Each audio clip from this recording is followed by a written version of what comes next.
Welcome to the new series of Speak Up, the television and social media platform for Freemasonry in New Zealand. I am Barry Rushton, your host, and thank you for joining us this evening.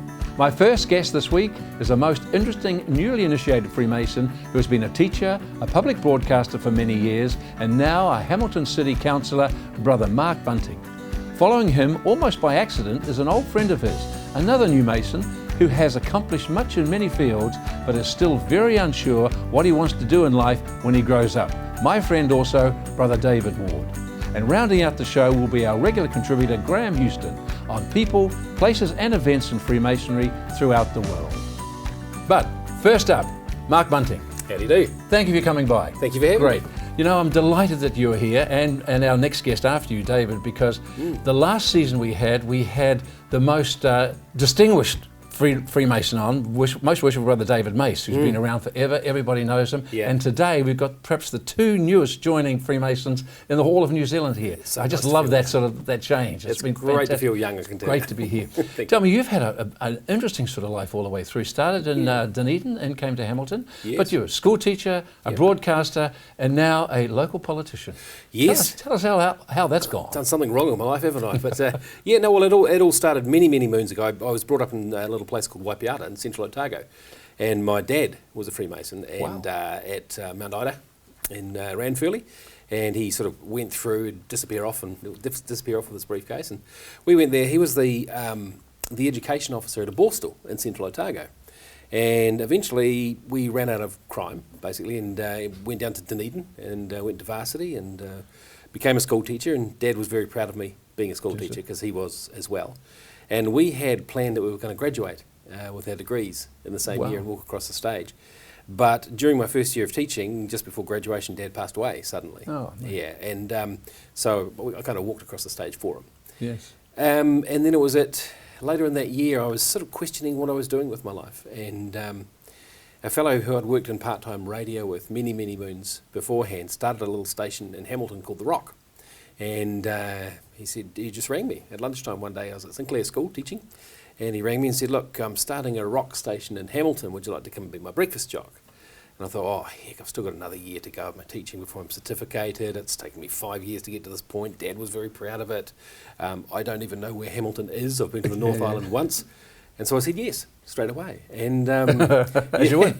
Yes, I did. And I don't know why I did, but I just did. And then I knew that Dad had been very proud of the fact I was a school teacher, but he was also very proud of the fact I was on the radio. So I went to his where he's lying in Roxburgh and said to him, Dad, I've been given this great opportunity in radio. I promise you I'll go back teaching, but I'd like to go in radio and do it until it stops getting better. And strangely enough, I think that kind of drove me through radio, and I had a really good, about 25-year straight career. On that subject, there's always a time in that sort of metaphysical approach where you ask these questions of perhaps the departed. Was there a little sign that came by? Was there a butterfly that flew past? Or, there wasn't. Nothing that sort of said, there's the decision, I've made it. No, I'm one of these people that makes the decision and then goes, what the heck have I just done? Yeah, and there's been 2 or 3 of those in my life. But they've always been incredibly big decisions and incredibly rewarding, and that was one of them. Great. And so I ended up in Hamilton, this little place where there were no hills and a lot of rock listeners, and it was very different to Dunedin, where I'd come from. But like I was saying, I think that the passing of my dad drove me, and if anything, I perhaps ran from that, and it drove me really hard. It made me fiercely ambitious, and I worked very hard at radio and travelled all around the country and lived in Nelson and Palmerston North and Queenstown and Auckland and Dunedin again. And after a while, I'd won a whole lot of radio awards, and I had a nationwide show, and it was all very rock and roll. But after a while, the glamour started to go out of it a wee bit, and I was just not really serving as well as I could. And at that point, I took up a little communications course, strangely enough, and they said, while we're here, would you like to teach this? And I thought, bang, there it is. There's my answer. I can honour the promise to my dad, I can go and teach my communications, and I can leave radio. Yeah. Great. And that was where eventually? Was that in Hamilton? Still in Hamilton. I'd done the rounds. I'd sort of snaked and laddered my way around the country. Met a lot of people and had some great experiences. and ended up back in Hamilton. So in the radio, I mean, it's a competitive industry. I mean, yeah. we all know that, right? So Yep. you would have gone to some of these stations. You either, maybe not the one in Hamilton, because that was a startup one. Yeah, But yeah. some of the other regular ones you would have had, like in Palmerston North, for example. So you Yes. would have joined at a time, perhaps, when there was some rating wars. They're still on. Oh, yeah, You were yeah. doing things that, how did you get your ratings up? Well, I'm really glad you asked that, because I think the thing that kept me in radio so long is a lot of people used to do great things to try and get great ratings. And it didn't take me very long to work out that you actually need great ratings so you can do great things for your community. Wow. And that's what kept me in there. So, you know, while others were running around and, you know, shocking people and trying to scare people and get talk, I was just trying to do good stuff. And the ratings would kind of follow as well. Very good. So it was my way of being effective. But, you know, radio changed and it became a lot more of an entertainment medium. It's a very underlying principle, that very same principle you talked about in Freemasonry. You know, Yes, yeah. it's just doing good things and just getting it done. you Yeah, know. yeah. Now you've moved to Hamilton. I used to go through Hamilton a lot. You know, They still talk about that. but I always remember, you know, you're coming down to Rapper Street. It was all very industrial, and you cut around the back and sneak through Tiamidu Yeah. and the Rose Gardens, and often New Plymouth, where I was for a while. Oh, I love it. And so Hamilton's changing, isn't it? So you're a city councillor there now, Yes, right? yes. And have been for some time. Yeah, yeah. Wow, I mean, that's just tough. Well, that no, tough? it's fantastic. Well, I mean, the fact that you had to wind your way through Hamilton, you see, that's why we grew so fast, because the roading was so bad, people couldn't find their way out. And so they just lived there. And no, Hamilton's a wonderful city. It's a very, to me, it's the southern city of the north. It's a farming city. We've got very strong Māori tanga there as well. And if you have the farming community and the Māori community, who are two very strong family-based communities who are into interdependence working together, we've got a really wonderful community. So it's never going to be famous for its lakes and mountains, but my goal as a councillor there is to make sure that it's famous for its great people. Yeah, great. Mark, I travel a bit also to Tauranga. Oh, nice. And I cut back through, I think it's that little Ohiniwai, is it? You get to Ohiniwai? Oh, yes, That's yes, where yes. a new sleepyhead bed factory's going, Yes, right? it is. But I noticed that motorway. That motorway is really starting to look spectacular. Now it's going to go Auckland direct through to Hamilton and Past beyond and Cambridge. past Hamilton. Yep. That's going to have an effect on Hamilton. How do you see that? How do you see what's going to happen to Hamilton in your view? It already is. We have a giant, what they call an inland port starting in there. So we're effectively going to be a logistics hub for the Golden Triangle, which is Auckland, Tauranga and Great. Hamilton. So you've got the two ports both feeding into Hamilton. They'll all swap trucks and rail and head go on down from there. okay. Yeah, it's a magnificent piece of engineering. It's like you say, 4 lanes at least all the way. It's going to be way up past Warkworth or north of Auckland, all the way down south of Cambridge. Originally it was going to go across to Pairiri, just by Tauranga, or by the Kaimais, but the latest government's changed that and said we're just going to go for safety on our roads instead of more roads. But it's great. You'll be able to just... Oh, I loved it. It was terrific. Yeah, and look, that's why we're one of the fastest growing cities in the country. Great. Yeah. Now you coming here today to Auckland would have struck something that we all strike, and that's parking. Yeah. So you know, it's just becoming intolerable here, in Auckland, especially with roadworks and other things. You know, so you're going to get that down there if you haven't already got so. Yeah. Well, so what are you doing with that? Yeah, Auckland is a great example for Hamilton because we can see the mistakes that Auckland has made, and that's no disrespect to Auckland at all. I mean, this is a very huge town, but we can see what's going to happen in 5 years' time. So my job in there is to get more people out of cars and onto bikes. So my goal is to build the greatest cycling city in the country, bar none. So we just got to link up our cycleways and give people a safe way to bike to work, because e-bikes are huge now. Okay. We've just got Lime scooters today. Today, yeah. So if I can get people out of cars and into bikes and into public transport, then my job has done a fair bit.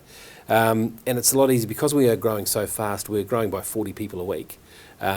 We can make new suburbs right to start with, future-proof them with big, wide pieces of infrastructure and separated cycle lanes. Now listen, what apart from your father being a Freemason, which is great, what made you finally decide that you'd like to join Freemasonry? That's a really good question.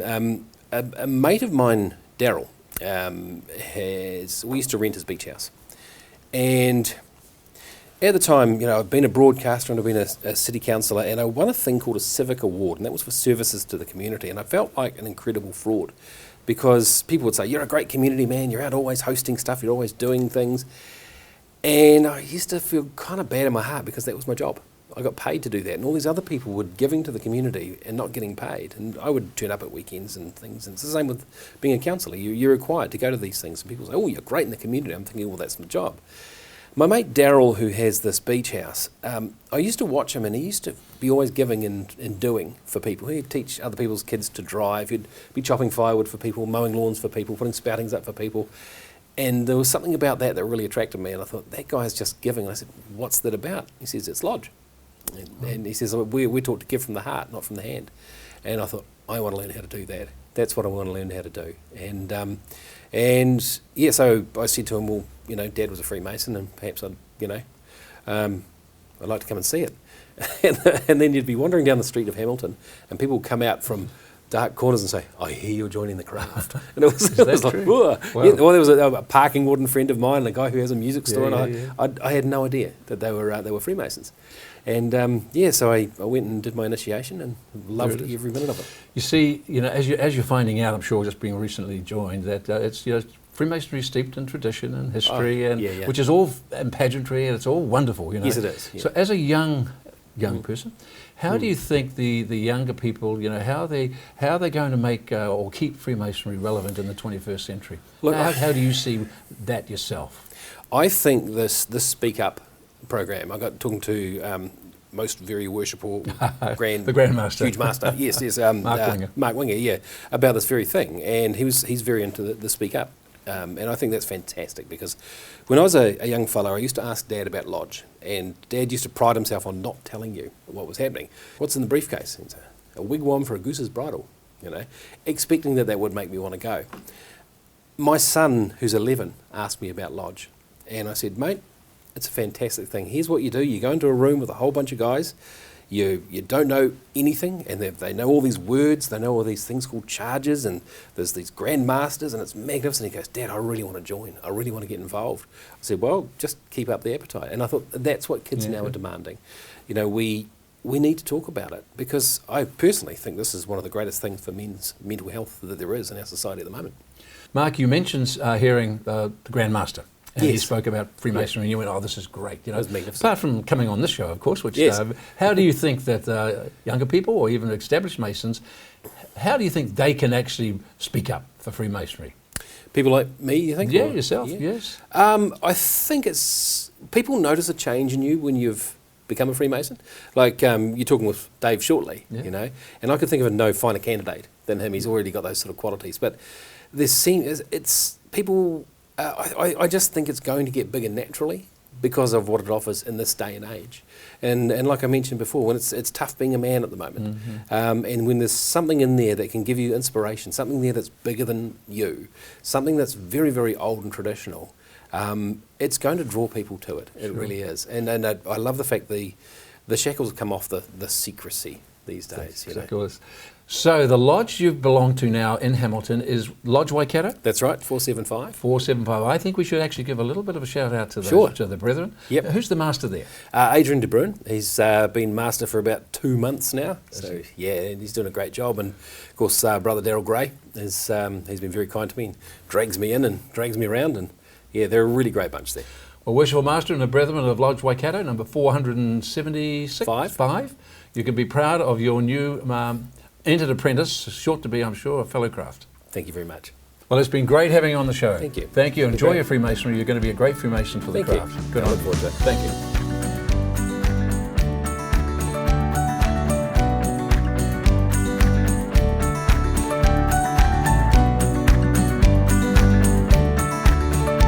My second guest this evening is Dave Ward. Dave, welcome. Thanks for dropping by, mate. Thank you very much for having me. Good to see you. You know, as I said in my opening, that you have had a variety of career choices up until now. Let me just read them if I can say. You've been a broadcaster for many years, an MC, obviously you still do that, commercial voice, shipping, logistics, bartender, aerobic instructor, scuba diver, and a guide, rugby administrator, and a workplace drug testing, which I'm sure you've done a bit of recently.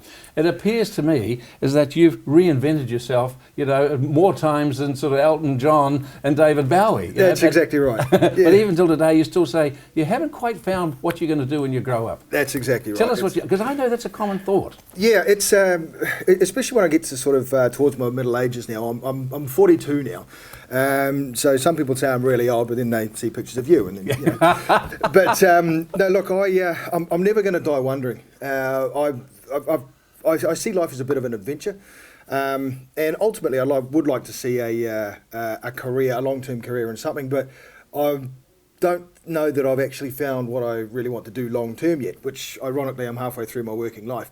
So, I mean, diving was great. Who doesn't want to go scuba diving on the Great Barrier Reef 3 times a day? It was Quite fantastic, yeah. And I dragged my now wife away from that, so she's less than thrilled. But look, radio was great. It served a purpose as well. It gave me an opportunity to play music that I liked, that I didn't own, give away free stuff, make people laugh, make them cry, and basically connect with people. So that was great fun as well.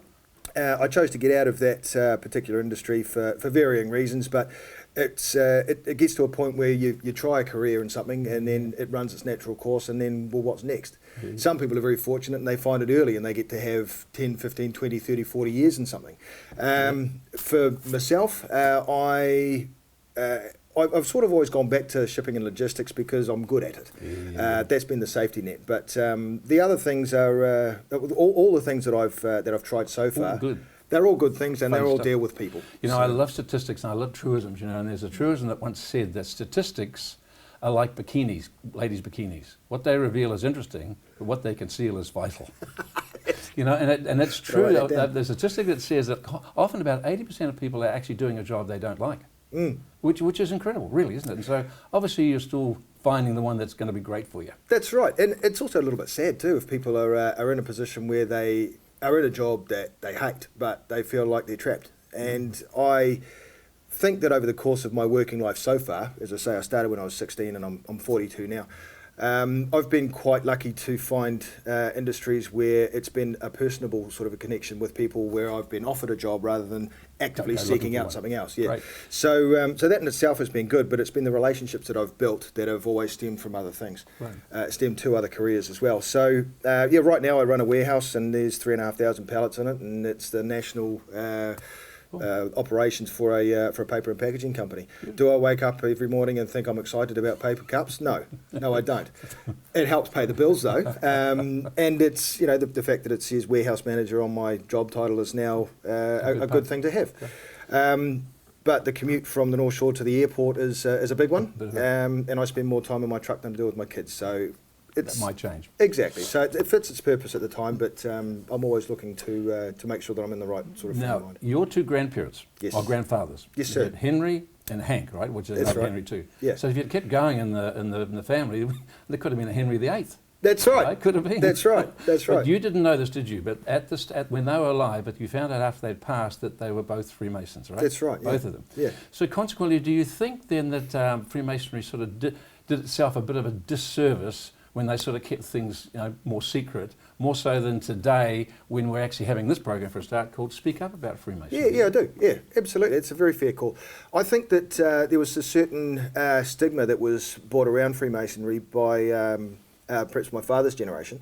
He obviously knew that his dad was a Freemason, but to be honest, I don't really talk about it much with Dad. He sort of said it was about handshakes and, you know, networking and that sort of carry on, which I understand that, but it's slightly ironic because he's always been big on the community as well, and he was in, you know, Lions and Kiwanis and those sort of community-based organisations. But Freemasonry, he sort of had this thing in his head that because our family is Catholic, that we were that Catholics were not welcome, specifically because of the sacrament of confession, and so there was that inability to keep secrets. So he just sort of had that in his head from an early age, and just never really did anything about it.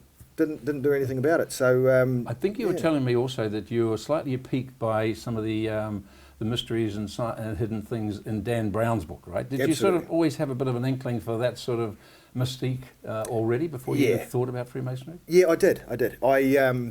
as I say, I picked up, as we spoke about, those Dan Brown books were fantastic. But there was always this sort of the mystery and the symbology that I was always intrigued with. I did a couple of papers at my lady years of high school on Egyptian mythology and the messages from the last centuries and centuries and centuries, and that just intrigues me. And obviously, I'm very, very new in the Freemasonry movement, in the craft, but it's certainly a case of me looking forward to finding out what these stories are. Yeah. You said something to me, and I know that you're quite young in Freemasonry as a member, yes. but you said it seemed to offer you, or seems to offer you, a non-judgmental environment that you can actually be in. How do you, which will enable you to sort of be a better person yourself, you know? That's right. How do you see that working in your own development? My initial, the initial sentence that you gave me was that it makes a good man better, and then I was corrected after my initiation that it gives you the tools to make a good man better. Now, because my father and none of my friends are a part of the craft, I decided that, and after the interest was piqued, I thought this is an opportunity for me to have my own adventure, my own sort of discovery, and to actually do something by myself, and there's no judgment from any of my mates who this isn't for me, and so sort of there's no pressure to either like it or lump it as far as my mates are concerned. But it also gives you a part of society, I think, that's just void of judgment. You turn up and you're with some people that are like-minded. And I guess it's the same as joining other clubs, but this particular one is a very, very old one, and the tradition is fantastic, and that's really good for my mental health as well. I don't have to worry about anybody else because everybody that's already involved is already there. Exactly. Yeah. You see, in this sort of, as a young person yourself, 42, very young, but I can remember being 42. As a young person, in this instant day and age of wanting everything immediately, do you think some of these values and stuff, obviously from Freemason values, are good for you, not only personally, but also for families? I mean, for wives and the family as a family unit. You feel that that's going to be something that that's going to enable your family to be a better unit. I don't think there's any doubt of that. It gives me an opportunity to have some downtime for myself, but also as part of that, that cleanses me, and I get to go home and see the kids, and I'm on a bit of a high. I'm not going home from work and I've had a rough day and the forklift broke down and blah blah blah blah, and I go home and the kids are there and I want to be happy to see my kids when I go home. Great. And this has given me an opportunity to basically purge, I guess, all the grief that I'm copying at work or an outside environment. Stuff, and it's also really good for my faith too. Fantastic. Yeah. Well, having been in Freemasonry for a long time myself, I can see already in you. I can see in you already the enthusiasm, and a confidence. And part of Freemasonry meetings, of course, is to actually do ritual and learn them. And I can see you being a great orator and a great little actor. I can see you actually inspiring a number of people. So thank you for coming along tonight, mate. It's been really great, and much success in your Freemasonry time. Thank you very much. And as I say, you were instrumental in getting me involved in the movement, so thank you very much. And I'm really looking forward to getting amongst it, rolling the sleeves up, and really sinking my teeth into it. It's an exciting time. It really is. Thank you, Dave. See you soon.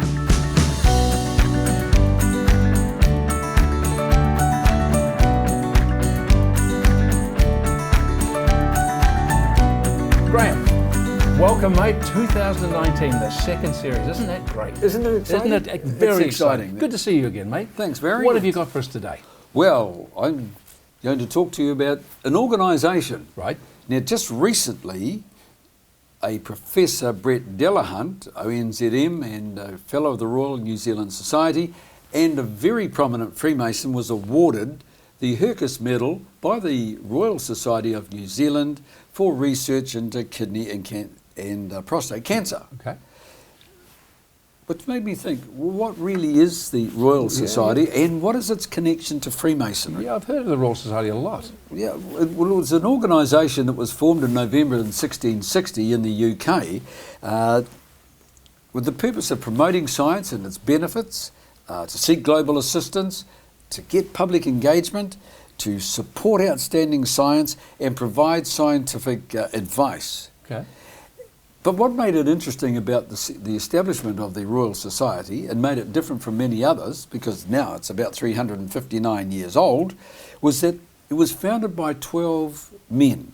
And these 12 men over half of them were Freemasons. That's right. I remember that. And so the Freemasons had a very big part to play in the formation of that society. Now, let me give you a couple of examples of those people. You had Sir Christopher Wren. Wow. Now, he was a professor and the commissioner of the rebuilding of London after the Great Fire in 1666. He was a controller of Windsor Castle, and he was the Surveyor General of the King's Works. You had Viscount Bruckner, one of the premier mathematicians of his time, and he was also the Society's first president. You had John Wilkins. He was the Bishop of Chester, and he was a cryptologist. And you had Robert Neal, who was the inventor of the vacuum pump and the vacuum chamber. Sir Robert Moray. Now, he was a colonel in the French army, quartermaster general in the Scottish army, and more importantly, he was the general of the Scottish army when they attacked England in 1646. So there were some pretty prominent guys in that group there that formed. So one of the early rules of the society that Sir Robert Moray introduced in that time that he was in the chair was that during any meeting, no discussion of religion or politics could be undertaken. See, where we've heard that before. Where have we heard that? A fundamental tenet of Freemasonry still remains. It still remains today, and he introduced that. Now, he was charged with approaching the king seeking a royal charter. And because the Royal Society embodied a new philosophy and a new scientific attitude, in its prompt recognition by royalty, of Charles II, showed that there was a new attitude towards science and a new philosophy by royalty itself. Now, you might think, what melded this disparate group of people together? You had Republicans on one hand and Royalists on the other, but they formed together and worked together in the Royal Society. They had this bond which surpassed political and religious feelings that they might otherwise have had. And remember the rule, no discussion of politics or religion were to take place at their meetings. So it's just as strong today, right? Well, it's just as strong today. Do you know how many New Zealanders became a member of the society? Yes, I can tell you that. The membership today is around about 1,600. That's right. And it's limited to 52 a year can be admitted to the society. Now in New Zealand, and there are about 400 fellows and about 56 honorary fellows in there. And of which, of course, Professor Brett Delahunt is a member, a fellow of that organisation. So, although the influence of the Masonic fraternity and the Masonic influence overall has diminished over the years with the Royal Society, the Masons have still kept the Royal Society very close to their heart and supported it very, very strongly. Right. And as they do today. And that's why the Masonic fraternity is very proud of Brett Delahunt being awarded the Hercus Medal for his research into kidney in there. So that's a very, very prominent part of Masonic history. A great choice to start the year, Graeme. Thank you, Barry. Mate, good choice. Thank you, buddy. See ya. Well, that's our show for this week. Don't forget, if you'd like to know more about Freemasonry, and you won't find it in the Dan Brown's book, but you will by going to the Grand Lodge website, which is freemasonsnz.org. In the meantime, if you've been thinking, planning, or asking questions about joining Freemasonry, we have a website for this very purpose. It's simply welcometofreemasonry.co.nz. We hold a regular dinner experience where you can meet other Freemasons before making a decision to join. So once again, thanks for joining us. See you next week.